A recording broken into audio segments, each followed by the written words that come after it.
Their great, I suppose, set-piece battle was over the 1981 budget, which people say was sort of sprung on the Cabinet, but the fact is the Cabinet doesn't discuss budgets, never has. Budget's always been a matter between the Prime Minister and the Chancellor, and it's true that they only had 24 hours notice of it, but that's practically always been the case. But some people, including Francis Pym, who was very senior in the party, wasn't yet Foreign Secretary, leader of the House of Commons, saying they were terribly affronted at being told that this, really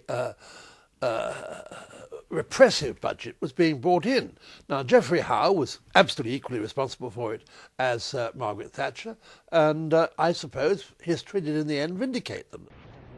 Cabinet battles and industrial unrest would also presage the burgeoning unpopularity of the Thatcher government. By 1981, we were so unpopular, it was extraordinary. I was quite convinced as a junior minister in 1981, not only that we'd lose the next election, but I was beginning to doubt whether the Conservative Party would survive as a national party, because the public so yearned for those comfortable days when governments used to buy their way out of trouble only a few years before. The 1981 budget so alarmed many academics that it prompted 364 leading university economists to publish a statement taking issue with the government's macroeconomic policy.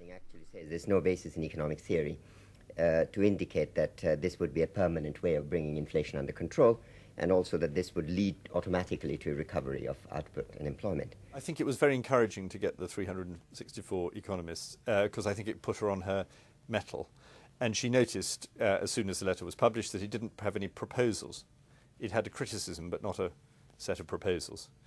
And the famous phrase, of course, about the whole economic approach of the Thatcher government, a phrase actually developed by Geoffrey Howe, not by her, is "there is no alternative." And this rather rammed that home. They didn't have an alternative. They had an attack, but not an alternative.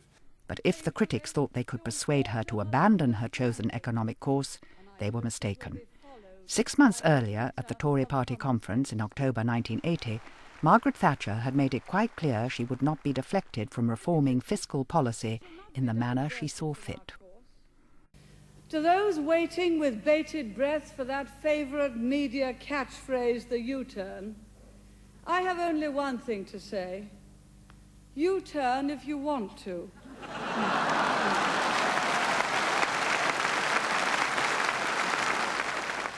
The ladies not for turning.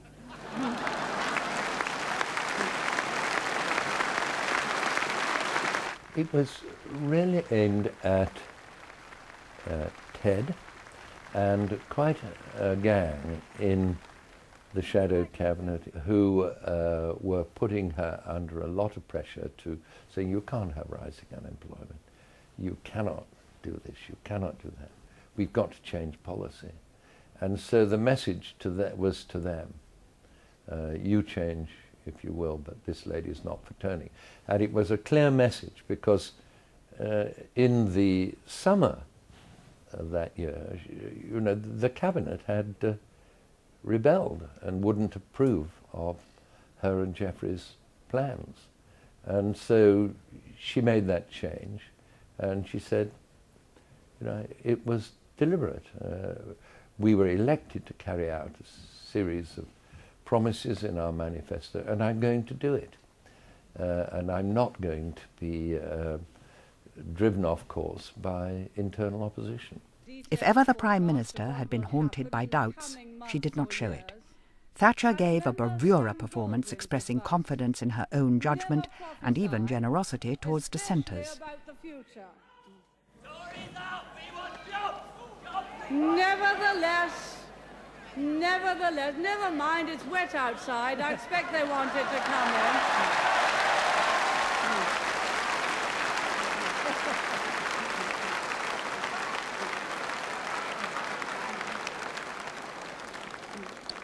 You can't blame them. It's always better where the Tories are.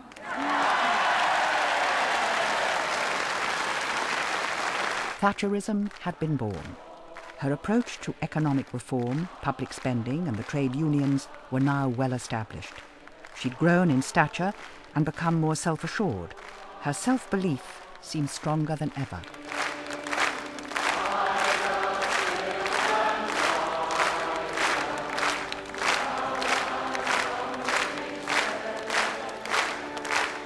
She was always knowing where she wanted to be, where she wanted to get to, and was plotting and planning to find the right way to get there. Willing to take risks in order to get there, particularly with her own job, and indeed at times with her own life. But always conscious of the fact that there was a long-term game to play. She was not just a politician, she was a statesman with a long-term view. Let us stand together and do our duty, and we shall not fail. In the moment of Thatcherism's birth, its leader had also to face terrorism and engage in international diplomacy. But it was her actions at home on the economic front that would come to define the beginning of the Thatcher years.